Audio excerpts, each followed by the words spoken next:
Hey, greetings. Michael Didier here. O-M-E. Father. That's, oh, my Elohim. Father, you are so good. Please don't let people run away.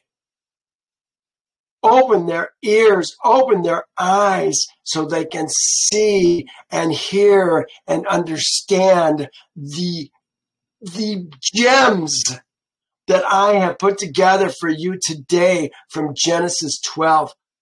Please join me with an open heart and an open mind. We have so much to talk about. So little time. What is it? So much to learn. So little time. Well, let's begin. It says let me just say, in the last 2 weeks, we've talked about the first 9 plagues that fell on Egypt. Last week, chapter 11, we talked about an introduction to the Pesach. We call it the Passover, the Pesach, the passing over that is going to happen today. It says, now, Yehovah spoke to Moses and Aaron in the land of Egypt, saying, do I have any notes from here? What do I have? Oh, yeah, let me just mention this. You know, Jeremiah says, oh, Yehovah, my strength and my fortress, my refuge in the day of affliction. The Gentiles shall come to you. Who's you? The Ezra men. That's what Passover is all about. A man moving from a Gentile, becoming a Ger, and then at Passover becoming an Ezra man, a spiritually born man. The Gentiles shall come to you from the ends of the earth and say, surely our fathers have inherited lies, worthless and unprofitable things. We have learned lies.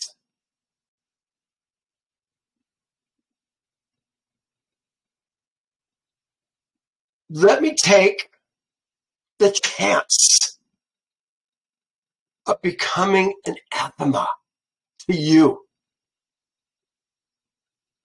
We've got to get out of the false images, the false narratives that have been forced upon us. Maybe forced is the wrong word. We've learned lies. Lies. Worthless and unprofitable things. We were given a New Testament by the Catholic Church in the 4th century.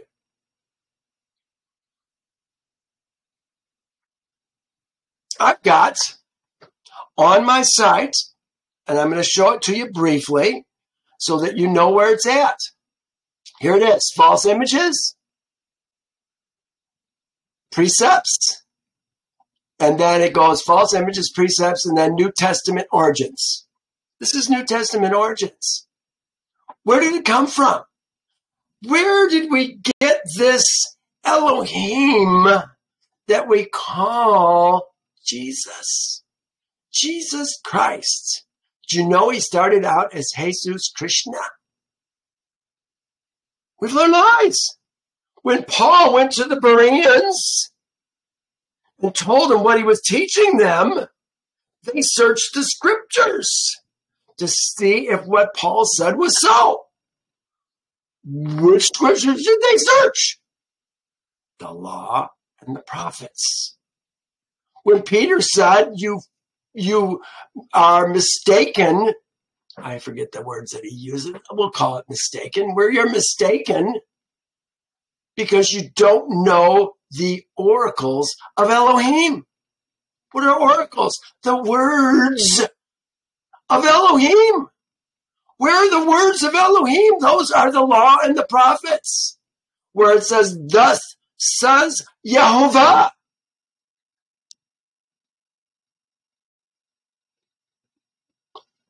Who's the Savior? You know, they used to call the kings of Rome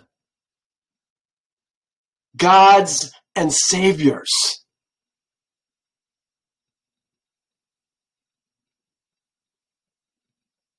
Constantine made a new Elohim for the earth, Jesus Krishna, which turned into Jesus Christ. Today, we're going to talk about how a man is born a second time. In John 3, John, the end of John 2, when Jesus is at the Passover, he talked to Nicodemus. He said, how can a man be born again when he is old? And what was Jesus' answer? Are you a teacher of Israel and you do not know these things? Today, we're going to talk about how a man is born a second time. You know, technically, we're going to do that next week. Today, we're going to talk about the process by which that man is born a second time. It happens at a specific time of year. Actually, praise Yehovah, it happens at 2 times every year. The first month on the 14th day of the month, and the second month at the 14th day of the month. We have 2 tries to become Israel, to become an Ezra man, son of Elohim. And I did say man, son of Elohim. I did not say daughter. At the beginning of the year, it's the first feast that we're going to go to. But keep in mind, remember, men and women have different duties and responsibilities before Yehovah. A man follows Yehovah. A woman follows her man, listens to her man, follows her man. This is Yehovah's ways. Your desire shall be for your man, and he shall rule over you. Learn to live according to Yehovah's created purpose for your life, ladies, and you will have the same benefits. When a man becomes a son of Elohim, a woman, bone of his bone, flesh of his flesh, I always say she is he, becomes a daughter of Elohim. But this is just a few of the false images that we have learned. Women, for the most part, think they have to be born again. I can't tell you how many people say, oh, well, if it was a woman, I'm born again, don't you know? We don't understand. We don't get it. We've learned lies.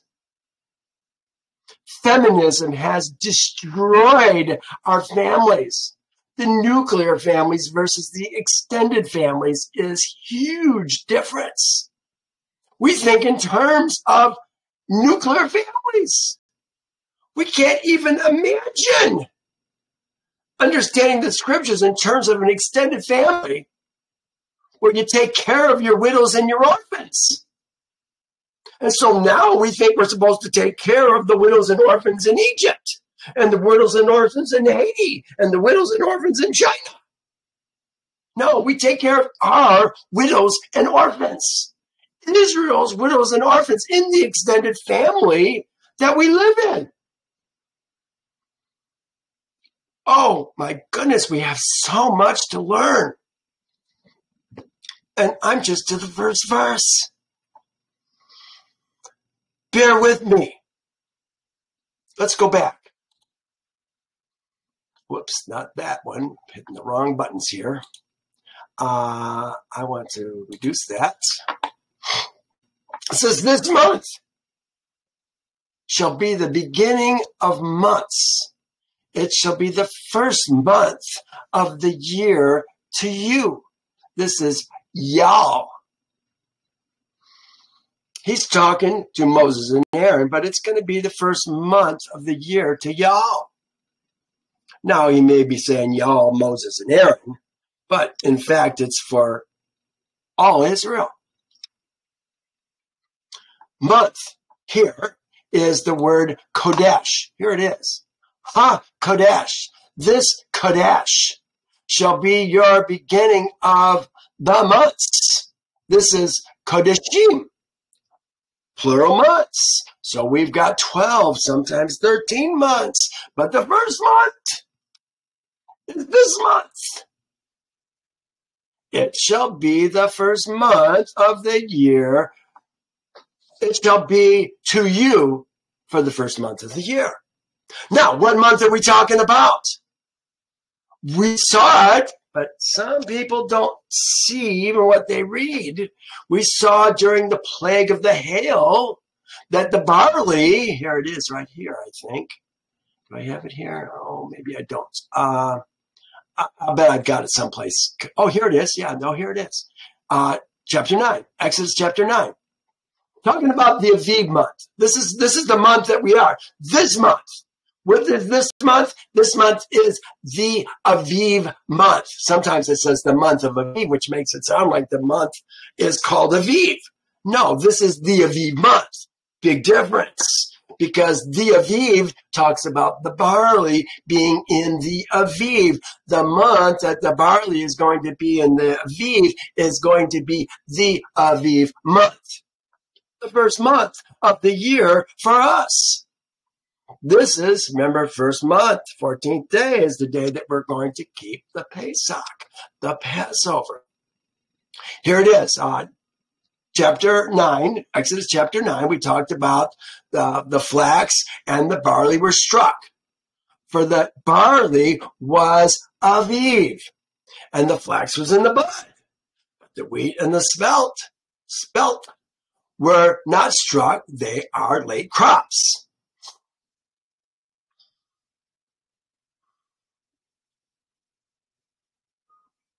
I'm thinking about what I want to tell you next.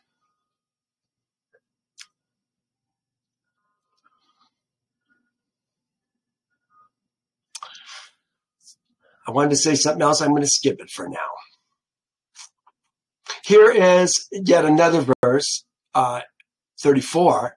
The feast of unleavened bread you shall keep. 7 days you shall keep unleavened bread, as I commanded you. In the appointed time, I got it in twice, in the month of the Aviv, in the Aviv month, for in the Aviv month you came out of Egypt. We came out in the Aviv month. What month is this? This is the Aviv month.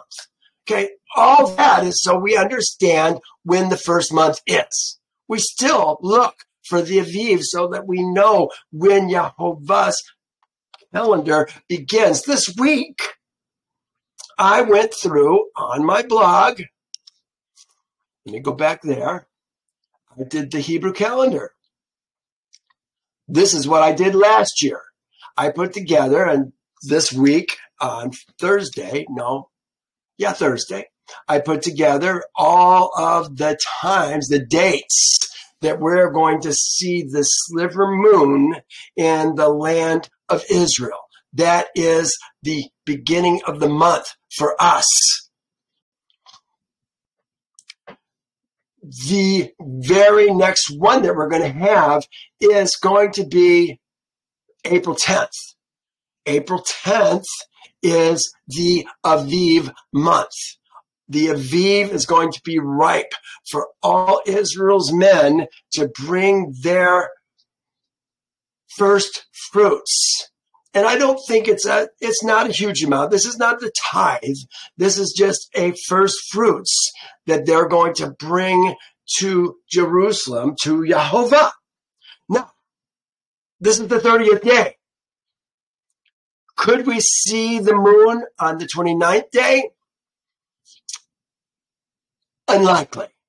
If we're going to have perfect weather, maybe you could see it. But I don't think we're going to see it on the 29th day. If it's overcast on the 29th day, it's going to default to the 30th day. So I'm planning right now that it's going to be the 30th day is going to be the start of the month of Aviv, which makes April 11th the first day of the month of Aviv. So 2 weeks after that is going to be April 24th. 14 days is when we're going to keep the Passover the first month. April 24th at evening, we're going to slaughter our lambs. This teaching, I think, was meant to be. I didn't plan it this way, but maybe Yehovah planned it this way so that you could get this information. Those of you who will listen to what I have to say, I'm being found all the time on YouTube, and learning. If they can't keep it by the 24th, and we're going to see that this is not like Christmas.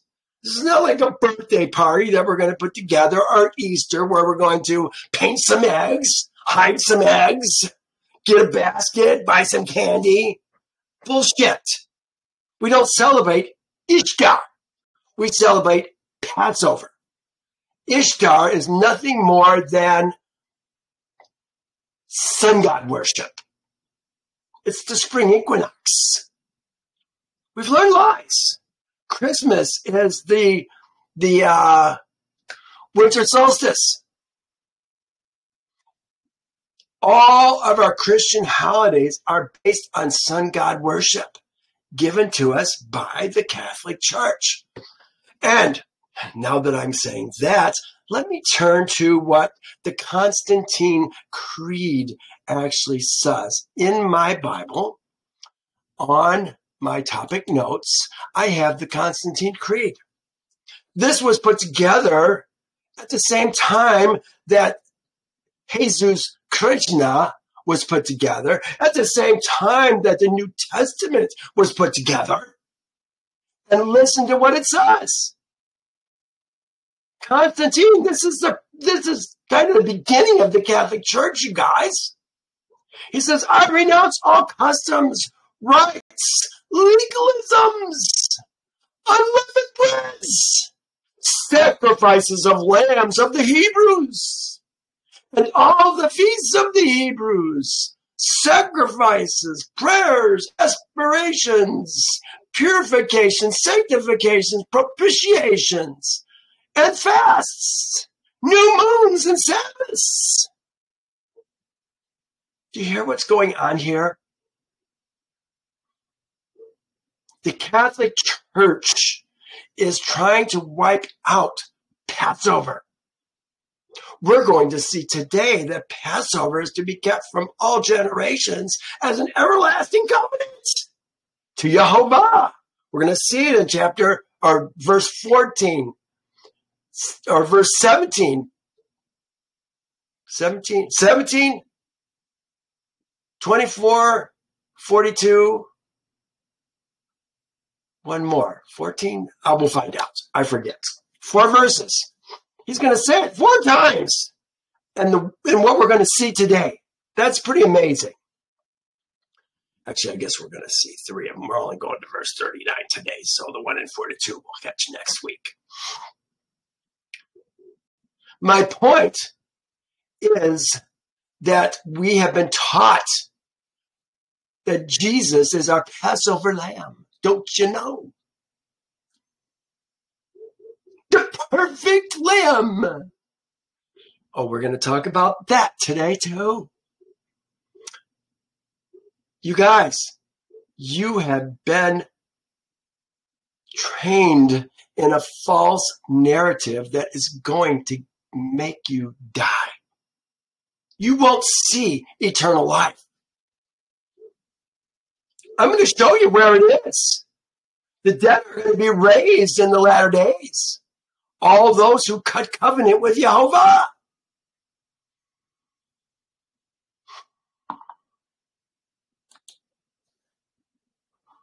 Let's go to the next verse. He says, speak to Israel's assembly.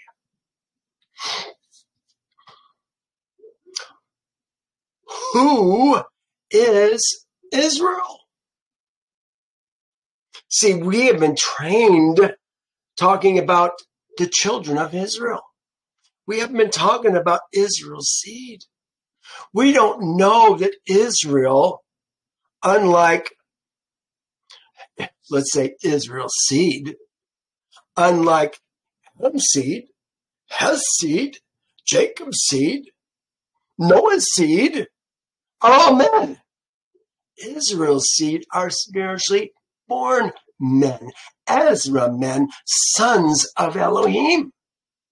What did Yehovah through Moses tell Pharaoh?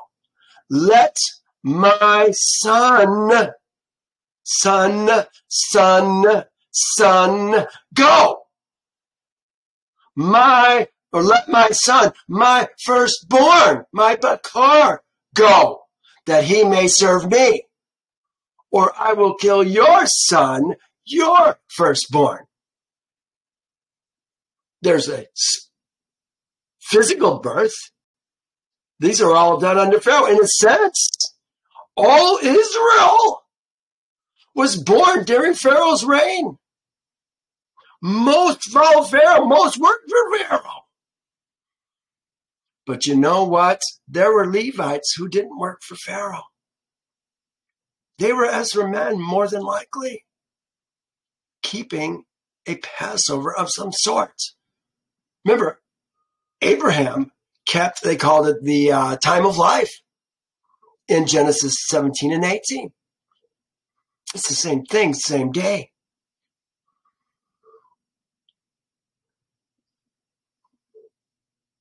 Let me continue.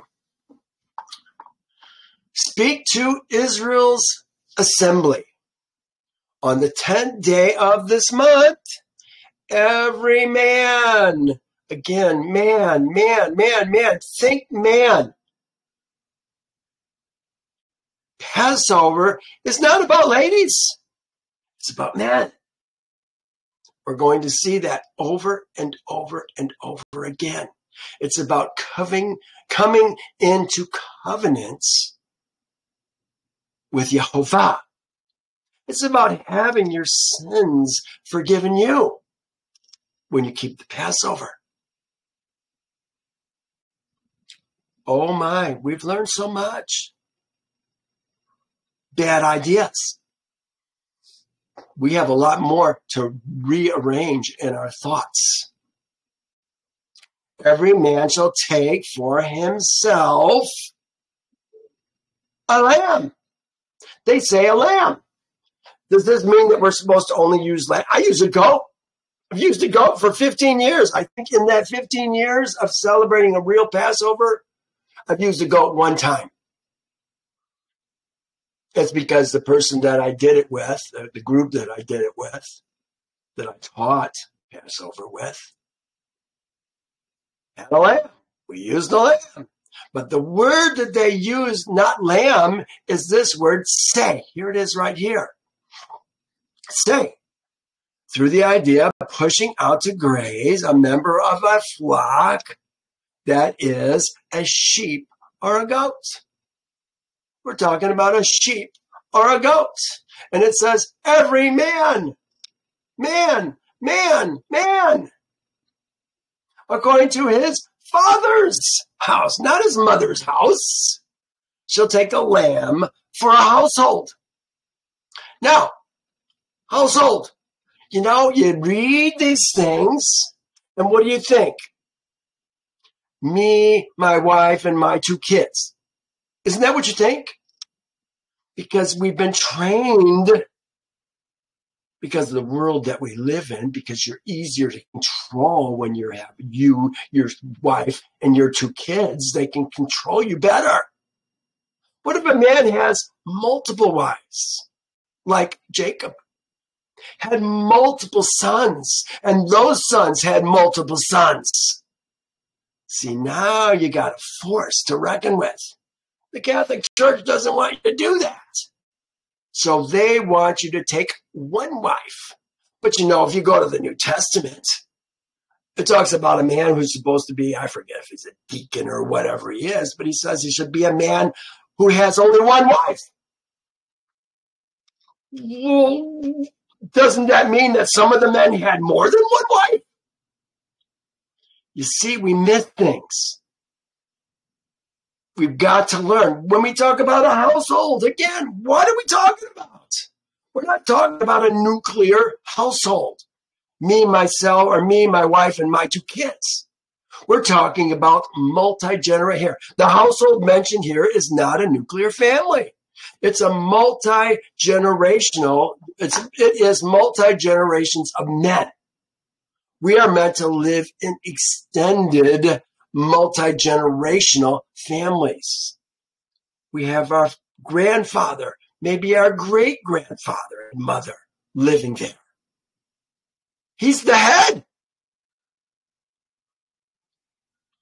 When we take care of our widows and orphans, those are the widows and orphans that we're taking care of. Brother dies, we're going to take care of his wife and his 2 kids because they're part of the family. It's the extended family that we're talking about.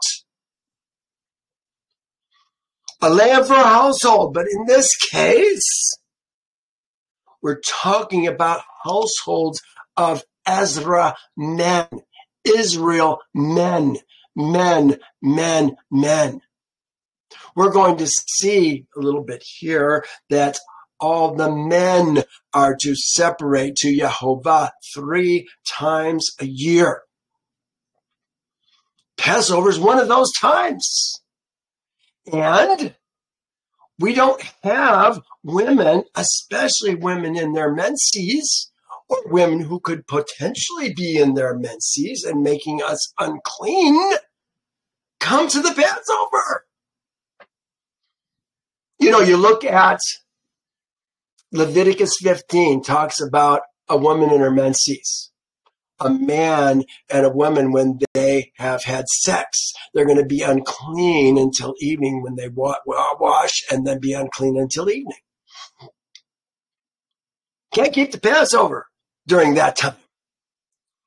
When we were told by Yehovah, we being Israel's seed, the Ezra men, not their ladies, Moses came down from the mountain in Exodus 19. Here, I'll turn to it, just so you know that what I'm talking about. 19, here it is right here.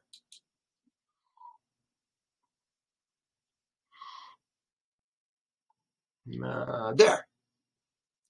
Nope, that's not it. Here it is.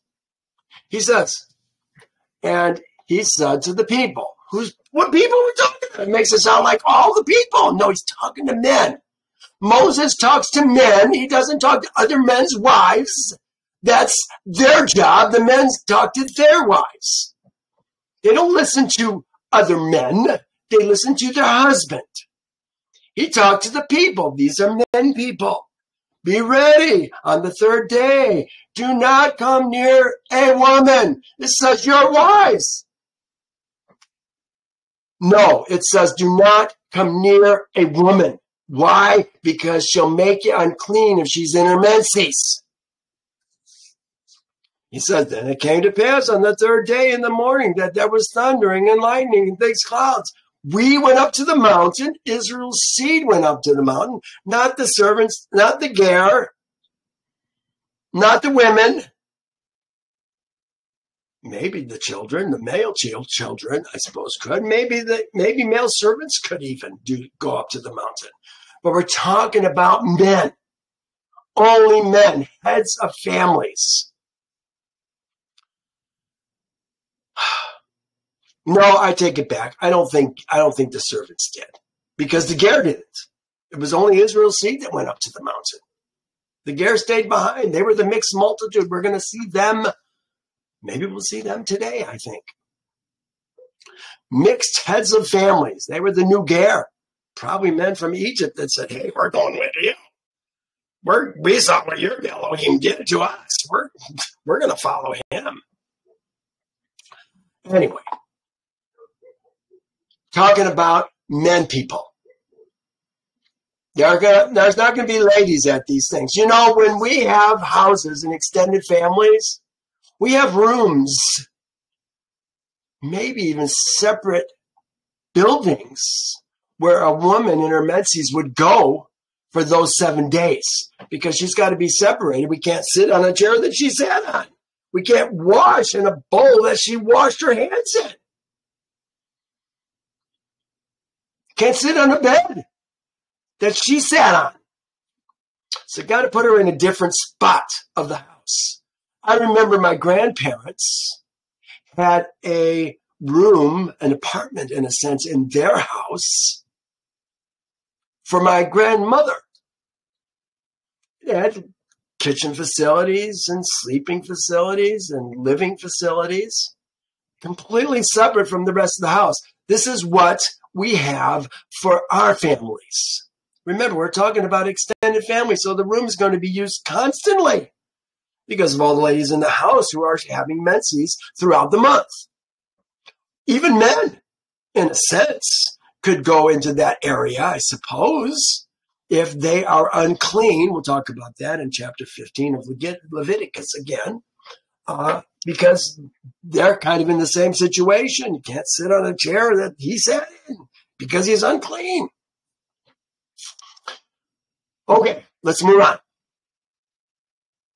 Talked about the nuclear family, talked about the household.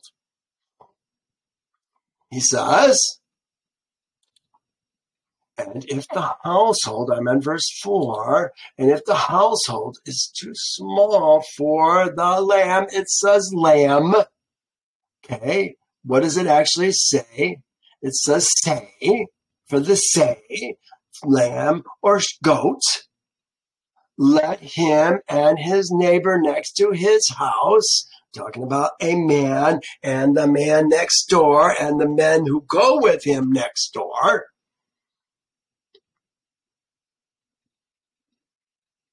take it according to the number of persons. This is the persons, nefesh, according to the number of persons, according to each man's need, that you shall make your count for the lamb. All the dark blue or whatever this color is on your screen, these are all men. Men. They're all men. Again, you can't have a lady who's unclean in your midst as you're going to go before Yehovah. It's kind of like when we go to war. You can't have a woman in your camp because she's going to make the whole camp unclean and you lose the battle. What do we do now? We have ladies going to war with us. Well, again, false narratives. We don't know. We don't follow Yehovah's ways. We want to be clean before Yehovah. That's where our strength is, in our righteousness. Now, look at verse 5. Remember I said, Jesus is the spotless lamb who takes away the sins of the world. Your lamb shall be without blemish. That's where we get the idea of spotless. But you know what? The word that we're using here isn't spotless. It's tamim. It's entire. It's whole. The lamb has got to be whole. In this day and age, the things that we have that makes the lamb not whole or the goat not whole is his antlers have been removed or his balls have been cut off. Finding a goat or a sheep that is intact, whole, tamim, sometimes it's hard. I've got a woman that I've used many years that raises goats. She saves me a goat every year. I talked to her just recently. We've got it settled. She didn't have any when I called, but she had some on the way. And by April 24th, really, I got to pick it up by April 20th. I got to select the goats. it's going to be ready. And if not, I'm going to find one, because I am not going to not keep the Passover. It's something that's not an option. I will keep the Passover. If I can't do it in the first month, I will do it in the second month, because I'm not going to get kicked out of Israel and have my sins remain on me. How about you? See, these are things we got to think about. Your lamb shall be whole, a male of the first year. It's got to be between 8 days old and 1 year old. You may take it from, look what it says, sheep or from the goats. This is what we were talking about. A say or a zeon is from the flocks. When we talk about flocks, we're talking about zeon. We're talking about sheep and goats. Goats aren't bad.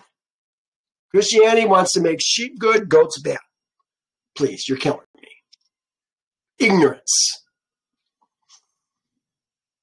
You may take it from the sheep or the goats. Here's the word, tamim. This is ancient Hebrew lexicon of the Bible. He says whole. Whole. Gets translated as without blemish, perfect, upright, without spot. Bullshit. The word is whole. Whole, whole, whole. Now, you shall keep it until the 14th day of the same month. Then the whole assembly of Israel, here, this is kind of a weird one, whole assembly of Israel's congregation. It's the whole assemblage of Israel's assembly shall shakat, kill it at twilight. We're going to kill it at twilight at the end of the day, and the beginning of the next day, we're going to be eating it with unleavened bread that night. And they shall take some of the blood and put it on the doorposts and on the lintel of the house, where they shall eat it. They, again, we're talking about men. I put it in the blue for you so you can understand it, where they shall eat it. This is not the ladies that are going to be eating this. This is men. It might be boys who are going to be eating it. Circumcised boys. Remember, you got to circumcise yourself and all the men of your household. Then you can draw near and keep the Passover and become as one born in the land. And as a man, I've got some show and tell. Shakat. What did we say? We're going to kill it at twilight. I bought this knife many years ago. And it is a knife. It's extremely sharp. I almost hate to even come close to it. It's a Spirit of Humane. This was made by Moses J. Moses, LLC. I can't find knives made by him anymore. I picked up this one for the wonderful price of about $70. I can't find one right now. I did some looking the other day. And I think I saw some that were similar, not near as long, up to $300, even up to $600. I think someone else online that I was talking to said they saw. But here, this is a slaughter knife. This is, I don't know if you can read that or not, probably. There it is, Spirit of Humane. There, can you see that? Yeah, this is it. So this is what I've used for many years, close to 15 years, if not 15 years, to slaughter my goat. Generally, it's a goat. I use a brass bowl. There's my brass bowl to collect the blood. I use brass. I think it's the copper in it, maybe, that makes it so that the blood does not coagulate quite as quickly. And using the hyssop, which also is an anticoagulating substance, or has an anticoagulating substance in it, to stir it and to put it on the doorposts. I bought this I bought this from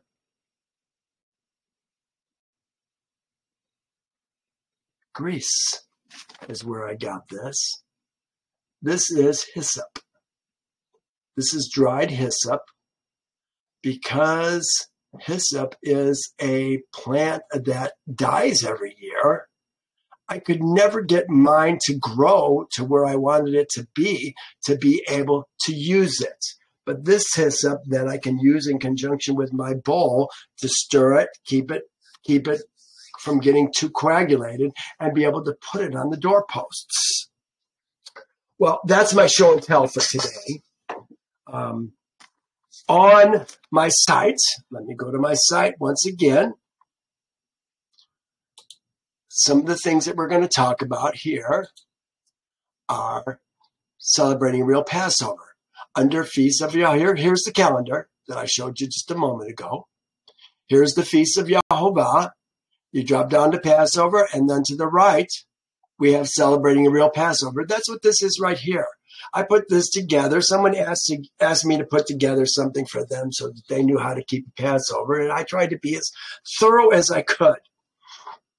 Several things that we're going to talk about on here.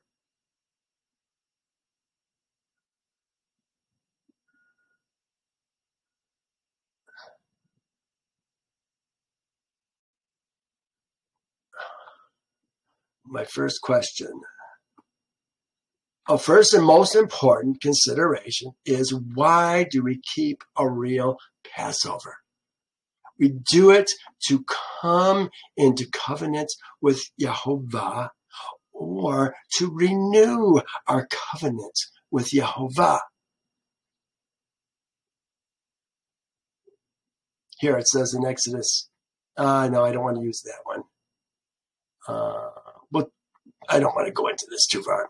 Oh, here, this is what I want to use.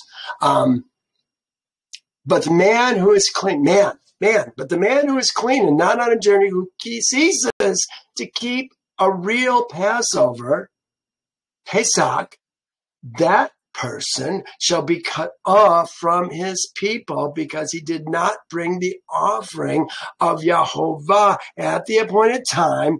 That man shall bear his own sin. What does that mean? Think of the reverse. If you keep the Passover, you don't have your sin remain on you. You're going to bear your own sin. So that's why we keep the Passover, to come into covenant with Yehovah. That's how our sins are forgiven. He's the Savior. There is no Savior but me, he says. Second, where is the real Passover kept? I'll let you read this. The animal, the third consideration is the animal. This male sheep or goat must be less than 1 year old. Oh, I said 10 days old, so maybe it was 10 days. I said 8 days. Must be 10 days. Fourth, the slaughter. Well, that's why I have the knife. I talk about the knife. I talk about the slaughter. The fifth one is, how do we cook it?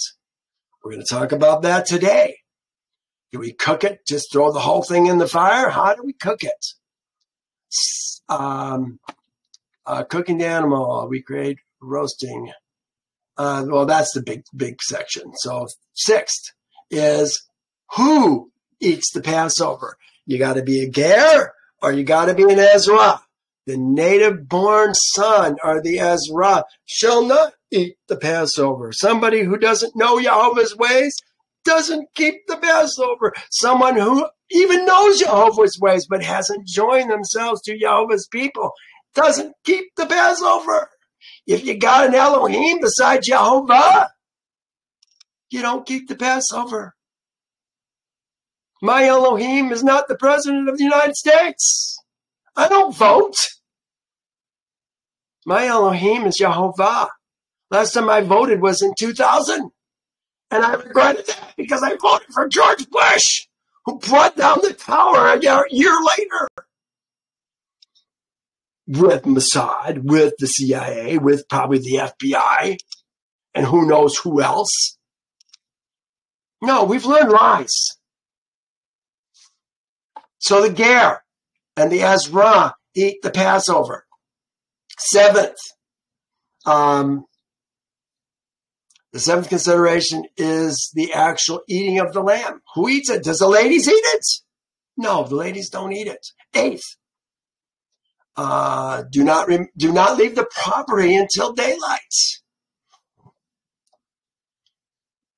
We stay there. We stay on the property. We want to make the household. Don't leave the house. I tried cooking in the house the very first year. I put a stove and I was building a pipe so I could run it outside so that I could cook it but I realized, no, the house is not the house proper. It's the property that you're going to be on. We're not going to leave that property that's covered by the blood. Yeah, we're going to get inside later on in the night. Fifth consideration is the cleanup. We're going to make sure it's whatever's left that we didn't eat is going to be burned up. Well, I'll let you read the rest of this. I wanted to make you aware that it is here, weareisrael.org, Feast of Yehovah, Passover, celebrating a real Passover.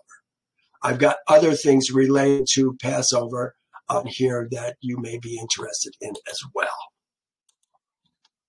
We're up to verse 6. We're not moving too fast, are we?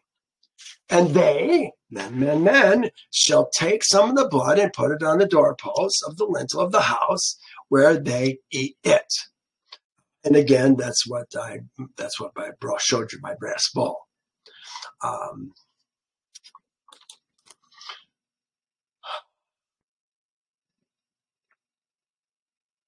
The blood shall be. These are all verses that we're going to get to. And they shall eat. And they shall eat the flesh on that night, roasted in fire with unleavened bread, and with bitter herbs they shall eat it. So we're going to eat the flesh with unleavened bread that night. This unleavened bread is the word matzah, unleavened bread, unfermented bread. But now look what it says, 9 and 10. The Hebrew scriptures, I wonder if I have a Hebrew scriptures. Look. Oh, no, these Hebrew scriptures even have numbers on them. But the Hebrew scriptures don't have numbers on them. They're not divided into verses. We're going to go back to this. It says, we are 9. Do not eat it raw, nor boiled at all in water. We're not going to boil the meat in water. We're not going to eat the meat raw, but roast it in fire. Its heads with its legs and its entrails. You shall let none of it remain until morning, and what remains of it until morning you shall burn with fire. A casual reading of especially verse 9 would have you believe that we're supposed to cook it with its guts inside, with its caca and its urine inside. Does that sound like a good idea? Again, the people who write these scriptures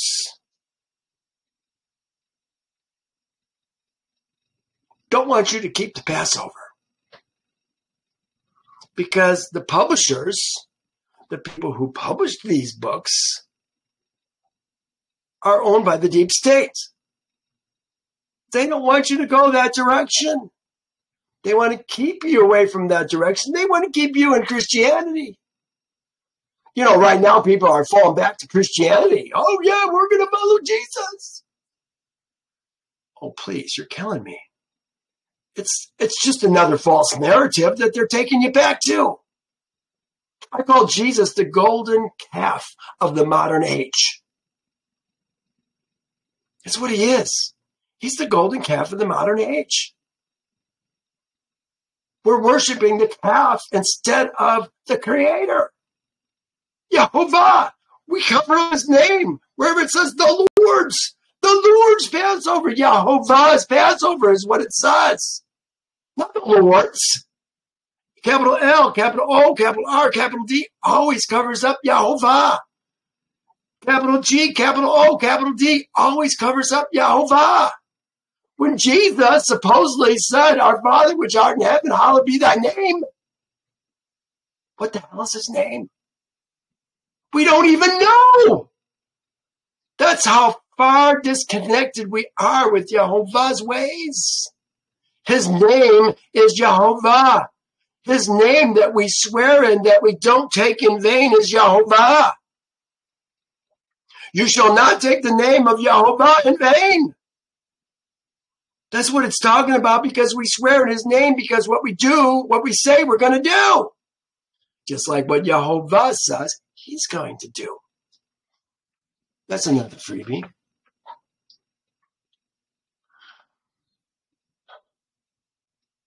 Yeah.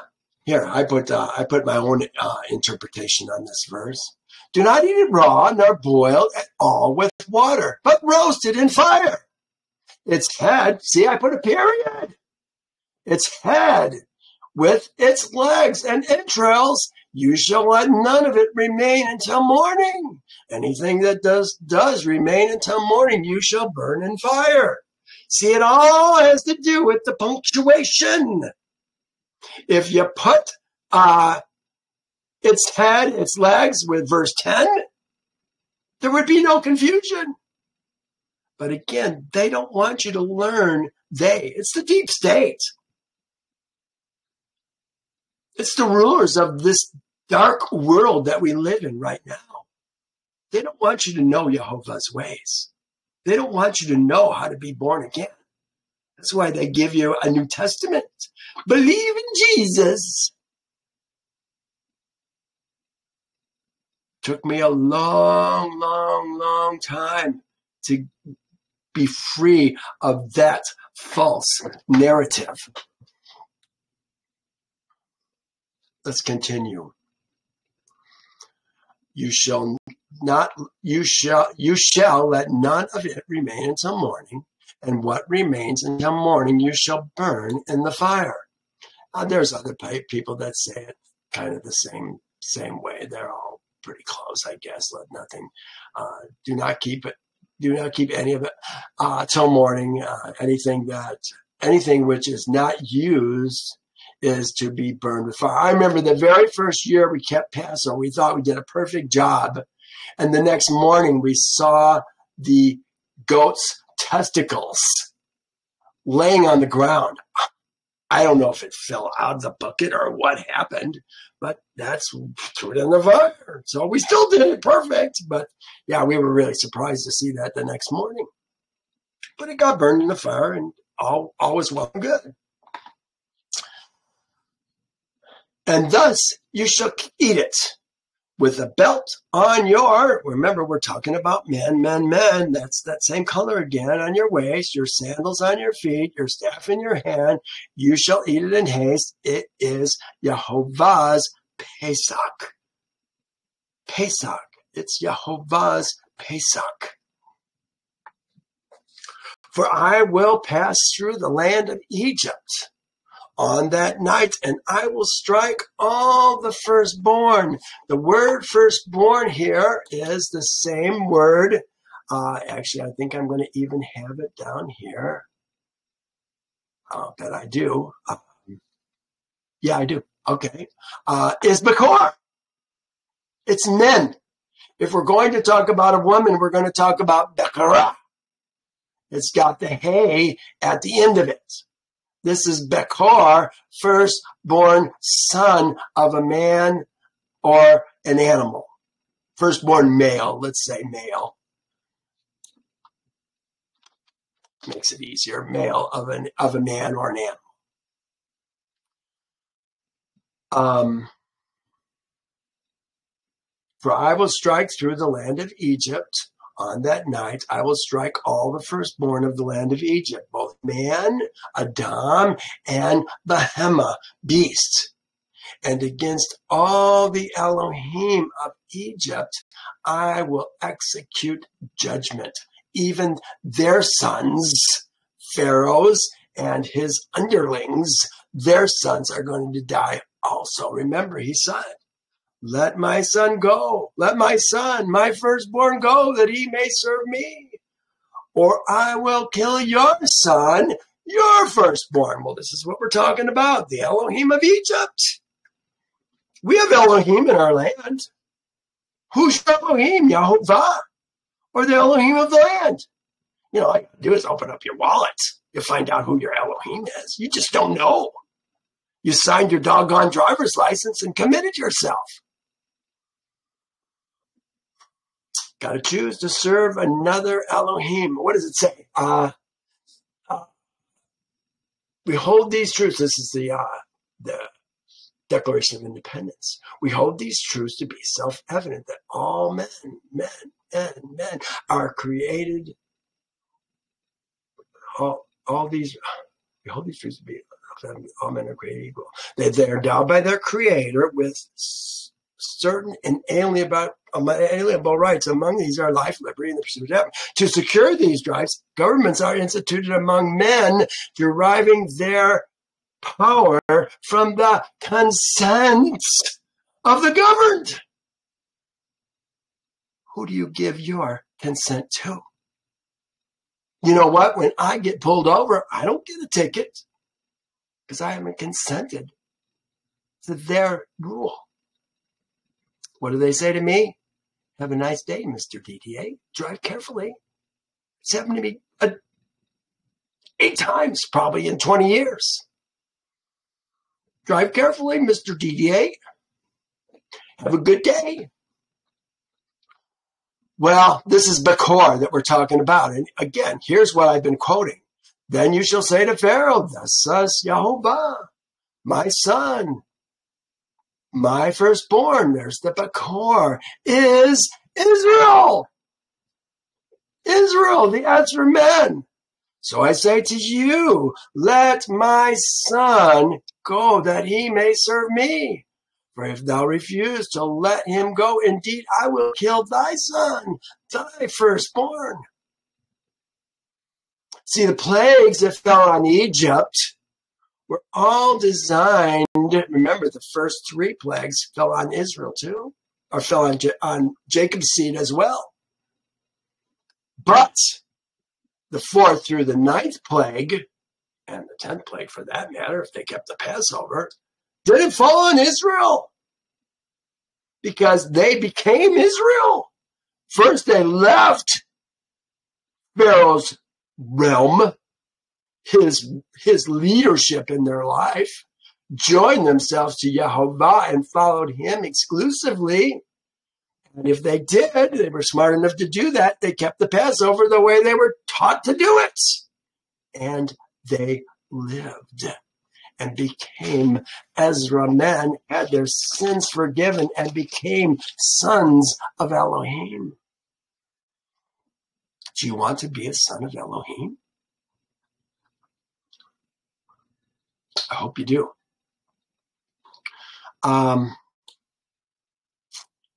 I've got some things we could go here. I don't know that we want to do it. Why were the firstborn of Egypt killed and the firstborn of Israel saved? It's the difference between flesh and spirit. We're born, it's a spiritual birth. Passover is a spiritual birth from one kingdom into another. We were flesh men, and now we're going to become spiritual men. We're now going to live and follow Yehovah's statutes and judgments and ordinances. You know, that's what faith is. So many people, what is faith? Oh, well, you know, they teach you, well, lean back and trust that you're going to be caught. That's how they try to teach you how faith. No, faith is, what are we supposed to do? Love Elohim with our heart and our soul and our moed, our actions. Heart is the lavav, moed, heart, soul, nefesh, that's the thoughts and emotions.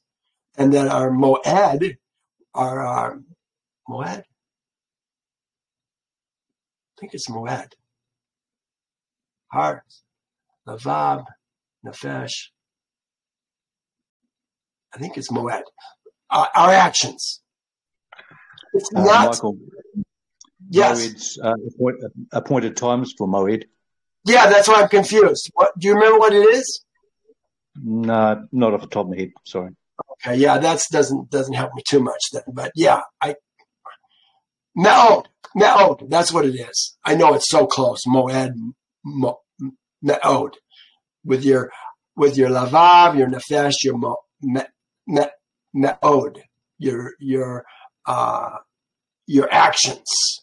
And Me'od are those things that are done in faith by following Yehovah's statutes, judgments, and ordinances. If you're not following Yehovah's statutes, judgments, and ordinances, you're not acting in faith. We keep the Passover by following his judgments, statutes, judgments, and ordinances. That's faith. We keep the Sabbath. That's faith. We eat clean. That's faith. We separate ourselves from our women when they're in their menses. That's faith. That's faith. Following the invisible ordinances of an invisible government, if you will. How did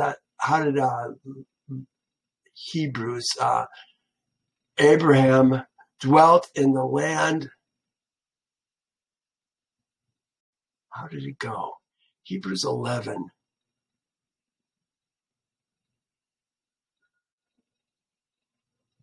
I forget what it is right now. Let's keep going. 13. Now the blood shall be a sign. It says, to you all for a sign. To you for a sign. The blood shall be to you for a sign on all the houses where you are. These are the men who are in these houses. And when I see the blood, I will pass over you, and the plague shall not be on you to destroy you when I strike the land of Egypt. He says, I will pass over you. Here, instead of saying, this is it right here, I will pass over you. It's Pesach. I will pass. Pesach. I will pass. This says over, and then this says the you that says the plural you. I will pass over y'all, as V would say. I like that about V.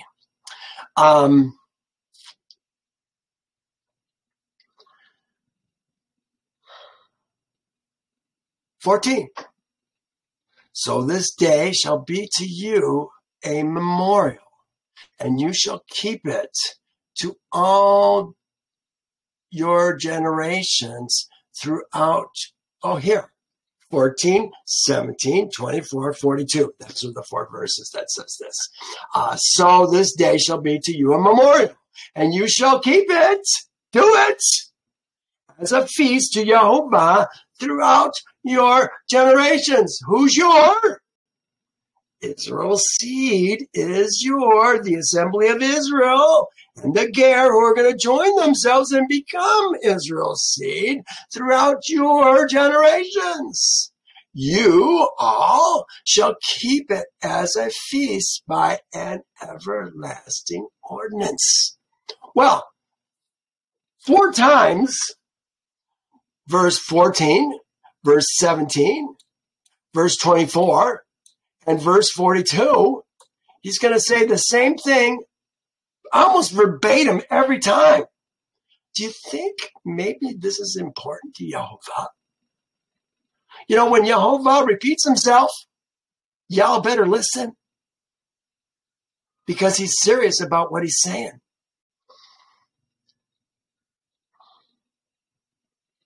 I said a little bit more here.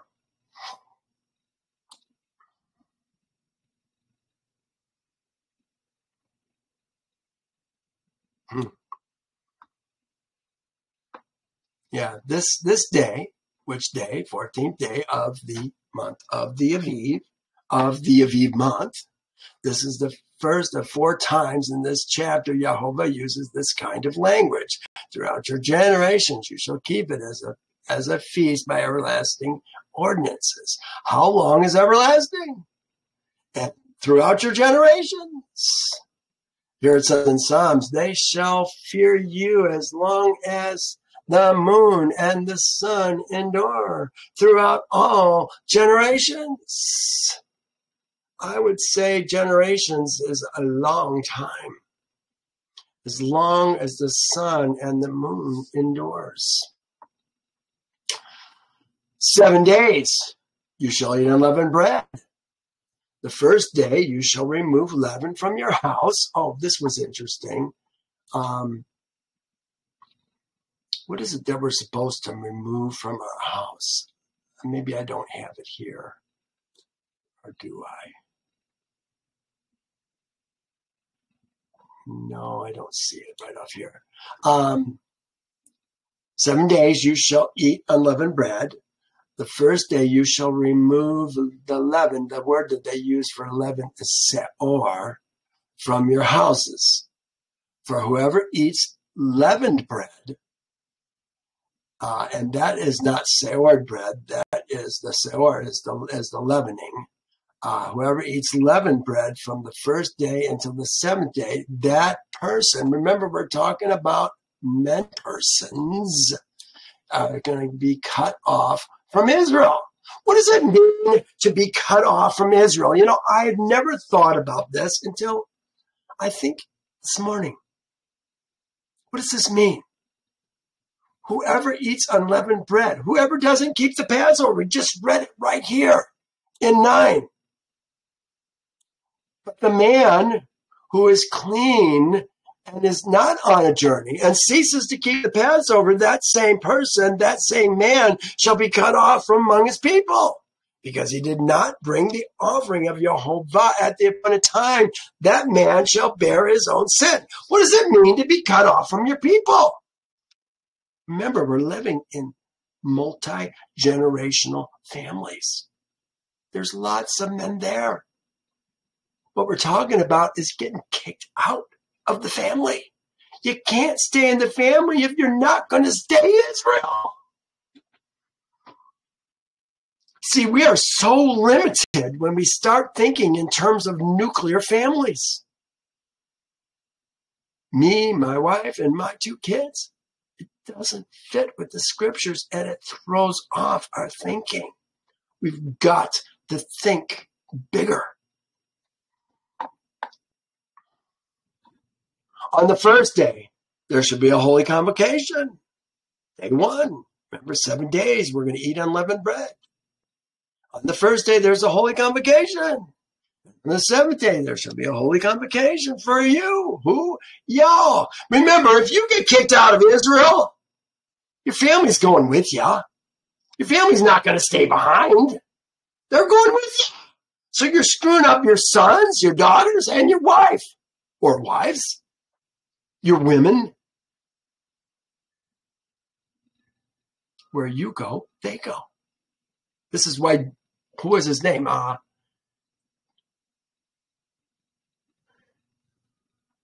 Achan. When we were at Jericho, we weren't supposed to take anything from Jericho. He took some garments and he took some silver and gold, or maybe just gold. But we got cursed because when we went to Ai to fight there, we didn't win. And we realized there was a problem. You know, all of a sudden, do a lottery. And it came out that Achan was the one. He had the stuff buried under his tent. But it wasn't just him that died. It was his wife and his children that died as well. Take that seriously, man. Where you go, they go. You're not going to be a son of Israel. She's not going to be a daughter of Israel. But you know, in a sense, a woman who will continue to follow her man and live according to her created purpose, I think has a special place in Yehovah's proverbial heart? How does he deal with a woman who is living according to her creative purpose by following her man as she should? I think there's a redeeming quality there, and I don't know. Yehovah doesn't make it terribly clear in his word what that is. I think it's something good. So keep following your men. Listen to your man. Follow your man. Let me continue. On the first day, there shall be a holy convocation. We did that. So you shall observe the feast of unleavened bread. For on this same day I have brought your armies, here's the word that they're using, it's Zavot, armies, mass of persons, but it's all your mass of persons. Probably he's talking to each man individually, and he's talking to all the men of his household individually. Could be that's what we're talking about. So you should learn on that day I brought out your armies. It says armies. It's plural. This is a plural word. That's why I say it's the households, each man's households, perhaps, out of the land of Egypt. Therefore you shall observe this day throughout your generations as an everlasting covenant. That's the second time that we've talked about that same word, throughout your generations as an everlasting covenant. The word unleavened bread is again hamatzah. Hamatzah, the unleavened bread. It says, you shall observe the unleavened bread. For on this day I have brought your armies out of the land of Egypt. In the first month, on the 14th day of the month, at evening, you shall eat unleavened bread until the first day of the month, at evening. So from evening to evening. For 7 days, no unleavened bread shall be found in your houses. Since whoever eats what is leavened, here it is. For whoever eats what is leavened, that person, that doesn't say person, it says that.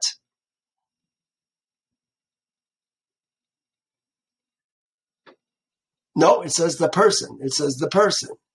The person shall be cut off from Israel's assembly, whether he is a stranger or a native born. So that's the ger or the Ezra. Here, the ger, this is a word that they use for a stranger. Always look these words up. Ger, stranger, native born, sacrifice, anything that talks about somebody who's in the land. Look it up and find out who it is. Sometimes it says foreigner, alien, sojourner, stranger. Find out who it is. If we're talking about a ger, that's somebody who's separated himself from the kingdom of his birth and joined himself to Yehovah and his people. We have ger who are going to live with us in the future. Some of you may be ger even now. Some of you may have become Ezra men this year, depending on when you keep the Passover.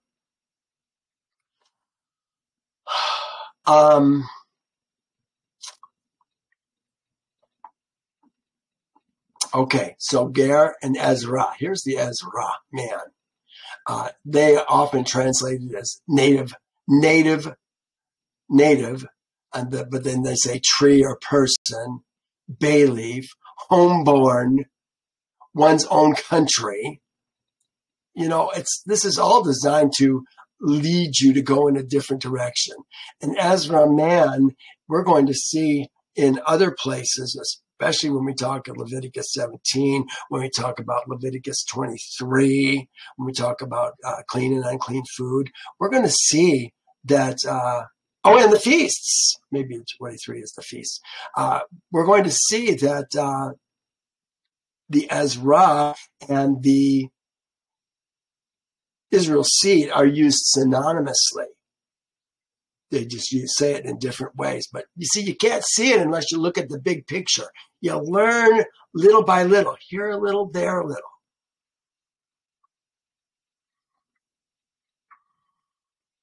Let me continue. What do I have here? Speak to Israel's congregation, saying, Israel's congregation, Adah, assemblage, on the 10th day of the month, each man, there it is, man, ish. They're talking about, there are no lady ishes.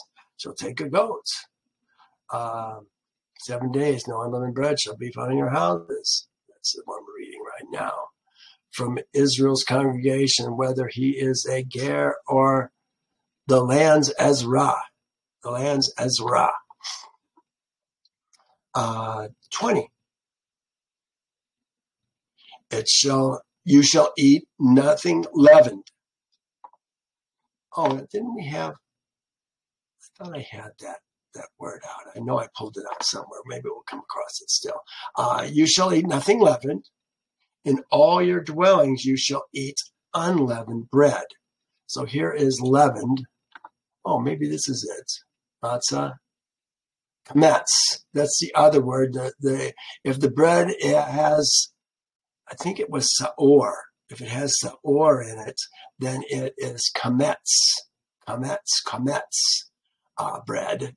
We're not supposed to eat that. We're supposed to eat matzah, unleavened bread. You shall eat matzah bread. You shall eat matzah. Actually, all this is the same word, matzah. Then Moses spoke to Israel's elders. Remember, all the elders of Israel are men. Go figure. And said to them, pick out and take lambs. This is the word ze'on, as I recall. Here it is right there, ze'on. This is members of a flock. Look what it says. A collective name for a flock of sheep or goats.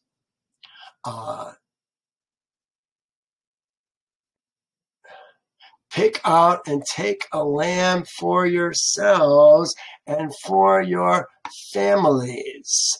Remember, we're talking about families of men. These are men families, not men and lady families. The word that they're using here is mishpah. And kill, this is shikat, the Pesach, ha-Pesach, the Pesach, kill the Passover. The sheep or the goat is the Passover. It's not a sacrifice. This is not a sacrifice. This is a slaughter. We're going to kill it to Yehovah. It's an offering. I'm not going to go into that particular word, mishpah, any further than what we just did. And you shall take a bunch of hyssop. I just told you what my hyssop looks like. Dip it in the blood that is in the basin, strike it in the lintel, and on the two doorposts with the blood that is in the basin. And none of you, it says, no man. They say none of you. This is what it says, none of you. But it really says no man. Does anybody have a problem with that? See, this is why we get confused. No man shall go out of the door of his house until morning. His house. I mean, they do have his house to kind of help us to understand. And probably I should put this in the blue because it's his house. And none of you, no man. Just so we understand, we're talking about men here. All the elders of Israel, they are all men. For Yehovah will pass through and strike the Egyptians when he sees the blood on the lintel and the doorposts. Yehovah will pass over the house and not allow the destroyer to come into your houses to strike you. Whose houses? The elders' houses, the heads of the families' houses, wherever they're gathering together, the men, to eat this meat. 24, what did I say? 14, 17, 24. Here it is, 24. And you shall observe this thing as an ordinance for you, for thou and thy sons forever. Forever. What's forever? Ola, alom. Forever. That's a long time. But it's you, thou, and thy sons. Not thou and thy daughters. You see, we've got to understand. I put men, men, men. How many times I got to say it? Men, men, men. We've got to learn the duties and responsibilities of a man versus the duties and responsibilities of a woman in Yehovah's kingdom. You don't send your children, your daughter off to college. She needs a covering. You're not going to put her out in the world uncovered. Ridiculous. There's no uncovered women in Israel. You're either with your father or you're with your husband. You might be with a master if you're a servant, but you're always covered. In the year release, the woman doesn't go out. She stays covered with her master.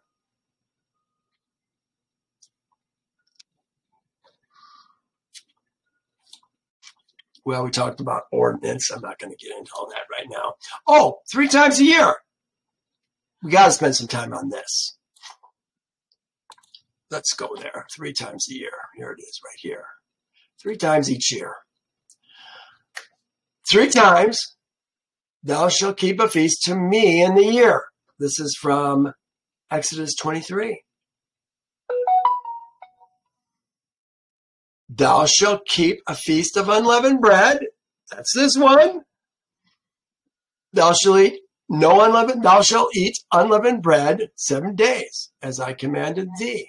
And at the time appointed in the Aviv month, at the time, as it says, as I commanded, at the appointed time in the Aviv month. Okay, for in it thou came out of Egypt. So this is talking about you again. Who's the you that we got to figure out?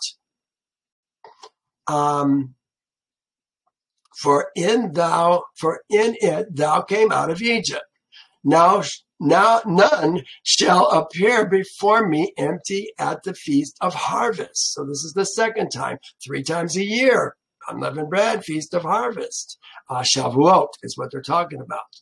The first fruits of thy labor, which you have sown in the field, and the feast of ingathering at the end of the year, when you are gathered, when thou hast gathered in the fruit of thy labor from the field. 3 times in the year, all thy males, all thy zakar. Zakar is always males. Nekabah are females. All thy zakar shall appear before Yehovah. You can't appear before Yehovah if you're unclean. This is why your women are not going to be with you. Yehovah shall appear before Yehovah, Elohim, Israel's Elohim. Appear before Yehovah, Israel's Elohim. So that's the first. The second one is just like it. I don't have all the 3 feasts, but it's just the same 3 feasts. If you go to 34:23, start at 34:20, 19 maybe. 3 times in the year, all thy males shall appear before the master, Ha-Adon, Yehovah, Israel's Elohim. 3 times a year, thy males shall appear before Yehovah, thy Elohim, and in the place where he chooses, at the Feast of Unleavened Bread, at the Feast of Weeks, the Feast of Tabernacles, and they shall not appear before Yehovah's face empty-handed. Here's a few times where Yehovah here's one time, one of the few times, where Yehovah actually mentions women. This is in Sukkot, Feast of Tabernacles. Look what he says. And Moses, if he wants women there, he's going to tell you. And Moses commanded them, saying, at the end of 7 years, at the appointed time in the year of release, in the Feast of Tabernacles, when all Israel comes before Yehovah thy Elohim in the place where he chooses, thou shalt read the law before all Israel in their hearing. Gather the people together, the men, ha-enoshim, ha-nashim. This is the women, ha-taf. No, this just says taf. No, ha-taf, the women, or the children, and thy ger, who is in thy gates, that they may hear, that they may learn to fear Yehovah, your Elohim. Probably says thy Elohim. And carefully observe the words of the law, so that their sons who do not know the law may hear and learn and fear Yehovah. Who's that? Their sons, not their daughters. Fear Yehovah, your Elohim, as long as ye live in the land which ye shall cross over the Jordan to possess. So if Yehovah wants the ladies there, he's going to tell you that he wants the ladies there. Okay, 3 times a year, he doesn't want the ladies there. But one time, every 7 years, they can all come. And they should all come. All right, 25. Let me go back to my notes. It will come to pass when you come into the land which Yehovah will give you, just as he promised, that you shall keep this service. So we're going to do it even in the land when we go there. We're doing it now. We're not even in the land. We're going to do it in the first year when we're in the wilderness. Well, I guess that would be the second month that we're going to do it. Seems like we didn't do it while we were being punished in the wilderness. Because when we crossed over the Jordan, we had this huge pile of circumcised men, the pieces, bits and pieces of the circumcised men. I made a pile. So obviously they hadn't been keeping the Passover for the 40 years in the wilderness. 26. It shall be when it says your children. No, the word here is when your sons, and it shall be when your sons, thy sons, y'all sons, say to you, what does this service mean? That you shall say, and again, it's kind of perverted. Let me just read it from my translation here. Passover slaughter is killed, shikat. This is a chapter that we see how a man becomes Israel, spiritually born son of Yehovah, and Ezra man. Here's what I translated it as, just to be a little bit more correct. And you shall say, it is the Passover slaughter to Yehovah, who passed over Israel's seeds' houses in Egypt, when he smote the Egyptians' houses and delivered the people who were bow-headed, who had humbled themselves and worshipped him. Remember, worshiping Yehovah, not glory, hallelujah. It's doing the things that he tells us to do. That is true worship.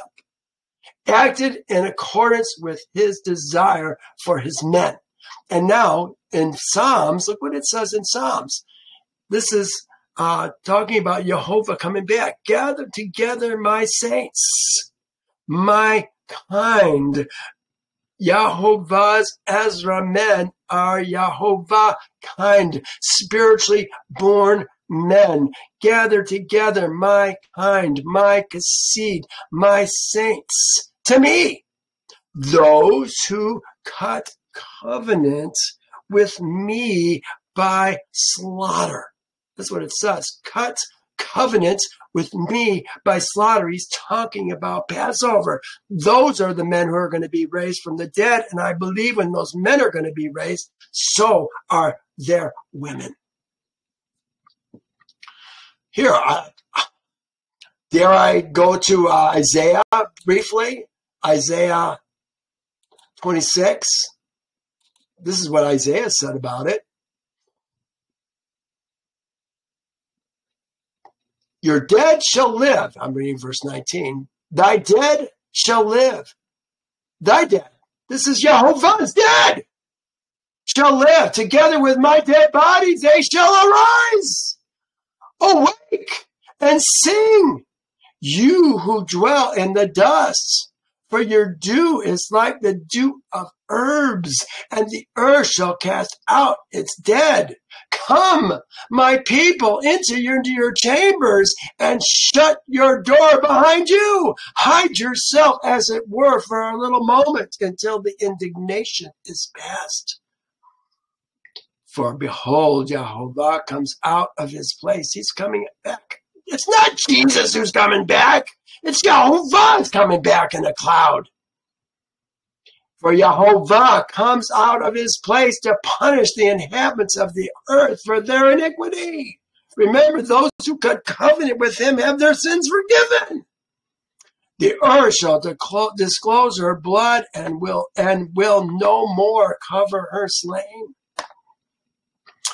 Well, we have a lot to learn.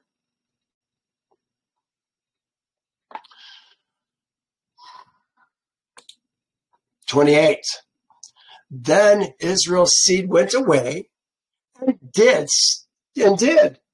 just as Yehovah had commanded Moses and Aaron, so they did. See, they're worshiping him, doing the things that he commanded them to do. The Passover slaughter is killed. This is the chapter that we see how a man becomes Israel. And Ezra, a spiritually born son of Yehovah, and Ezra man. No, I just read this. We're on this one, aren't we? No, I guess we're not. There was nothing for this one. And it came to pass at midnight that Yehovah struck all the firstborn, the Bakor, in the land of Egypt. From the firstborn of Pharaoh, the Elohim of the land, I will kill their Elohim sons, who sat on throne, to the firstborn of the captive, who is in the dungeon. All the firstborn of the Behemah, this is the livestock. These are all the ones who are going to die when we're talking about Bakor. Eldest son, firstborn son, male, man. So Pharaoh rose in the night. Now this says Pharaoh rose in the night.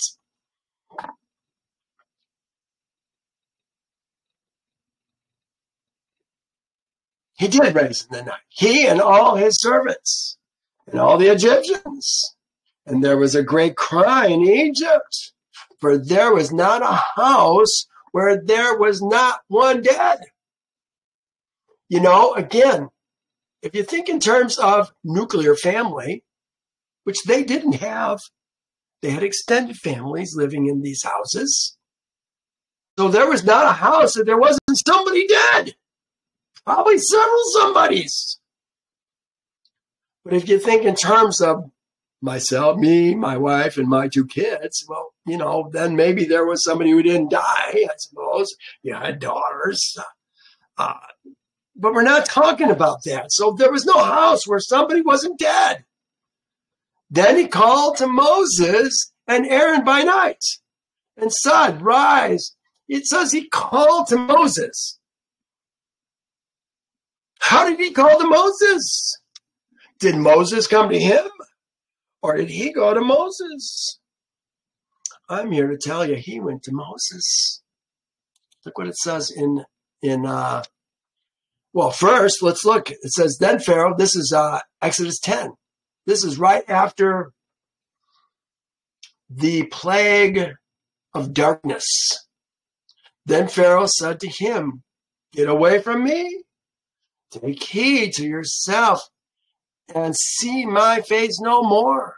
For in the day that you see my face, you shall die. Moses, at that very same chapter, says, I agree. And then he says, this is 12:31. He just said what he said.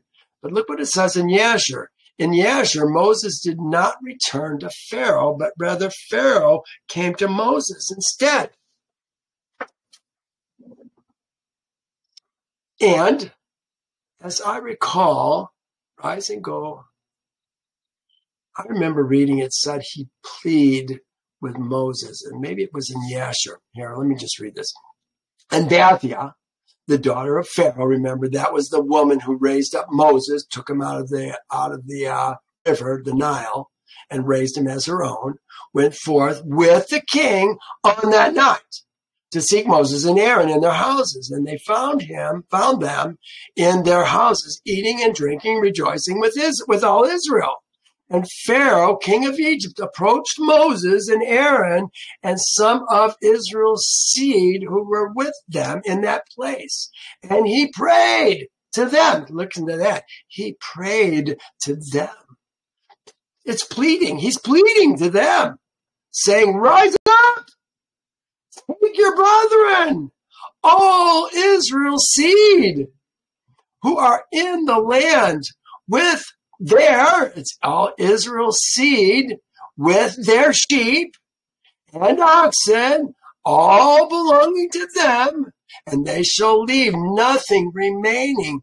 Only pray. Oh, there it is right there. Pray. Only pray for me to Yehovah, your Elohim. See, he's actually pleading with Yehovah at this point.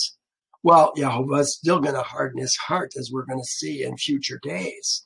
But right now, he's repenting a bit. And Moses said to Pharaoh, behold, though thou art thy mother's firstborn, which makes no sense. This Pharaoh, Achan, I think was his name. No,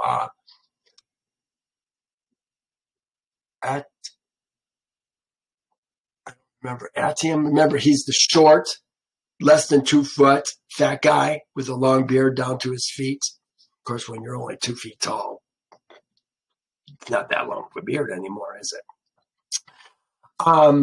He says, you're his firstborn, yet fear not, for thou wilt not die, for Yehovah has commanded that thou shalt live in order to show thee his great might and strong outstretched arm. Well, as it turns out, Pharaoh actually is going to die in the Red Sea when it collapses on him and all his men that came with him, which was old and young. Egypt was decimated, just totally decimated. Almost done, guys. I know this is going long. Where are we at? Oh, almost 2.5 hours. Ooh, more than 2.5 hours, probably. I'm sorry. This is too important. You got to learn it. And we're only covering half of it today. And the Egyptians, where did we leave off? Rise up from my people, you in the Israel seat, and serve Yehovah as you have said. Now, see, he's going to let them do it as Moses has said.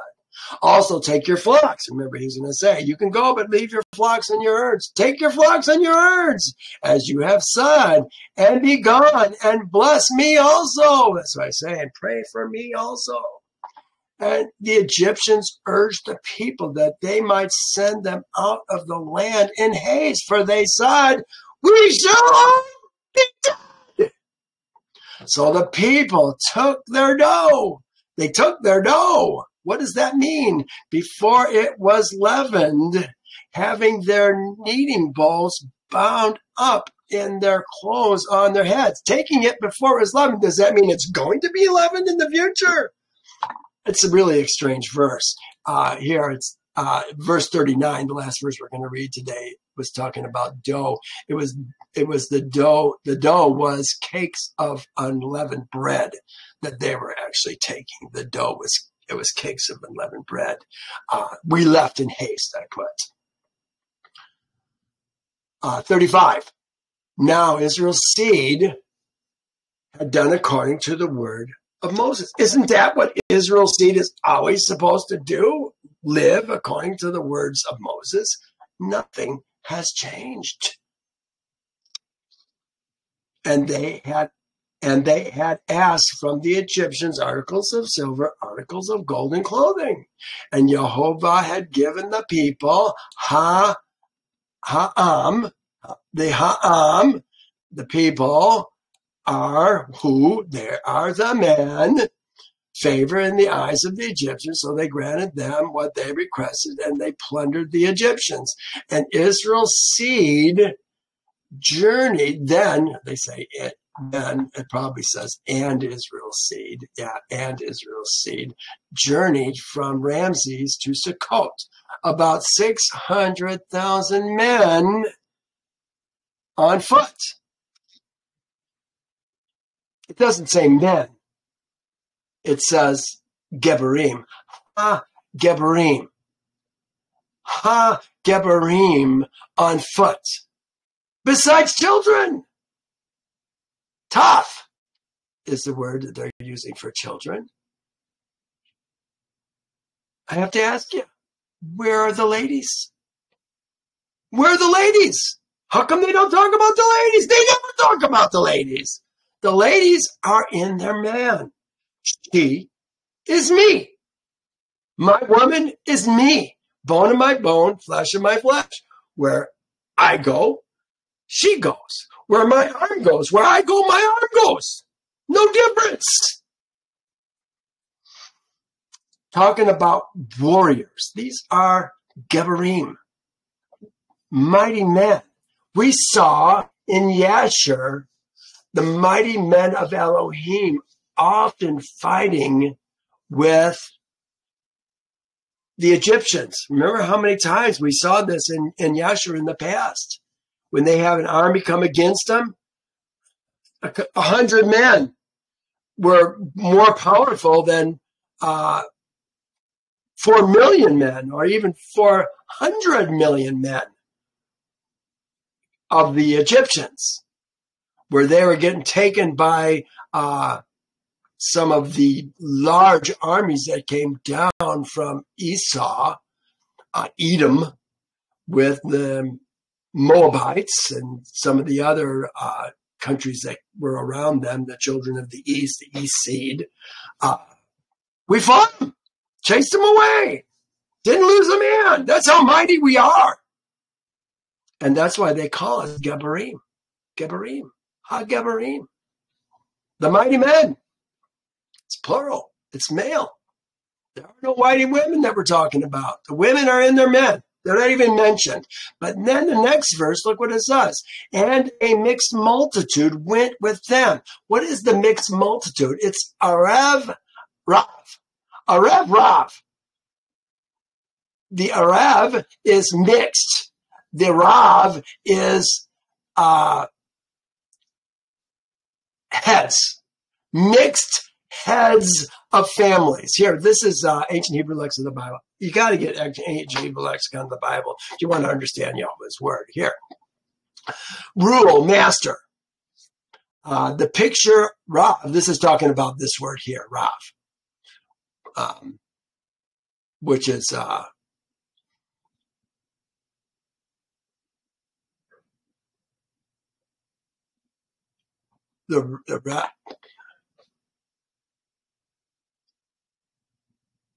Resh, Resh and the Vav. It says the picture of Resh is a head, is a picture of a head.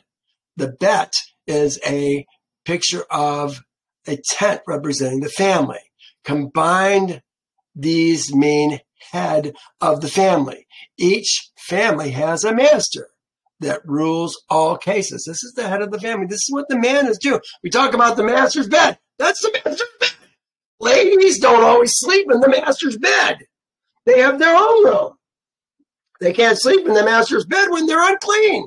And the master can't go to the temple if he wants to.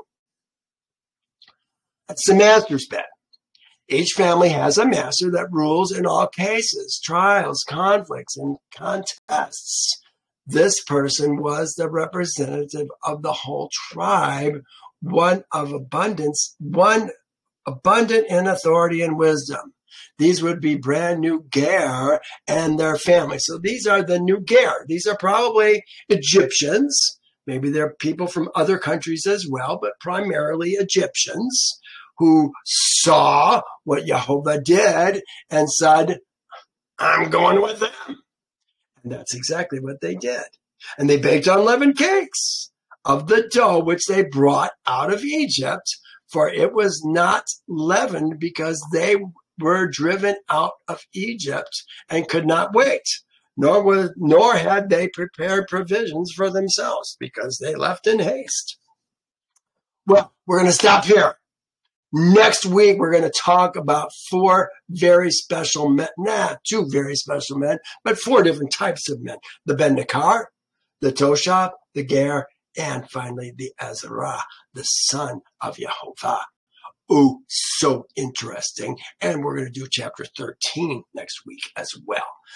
You guys, thank you. I know this was a long class. I hope that you will listen to it. Take notes. Learn. We have learned so many false narratives. We've got to think bigger and better. I love you tons. Thank you for joining me. We'll see you next time.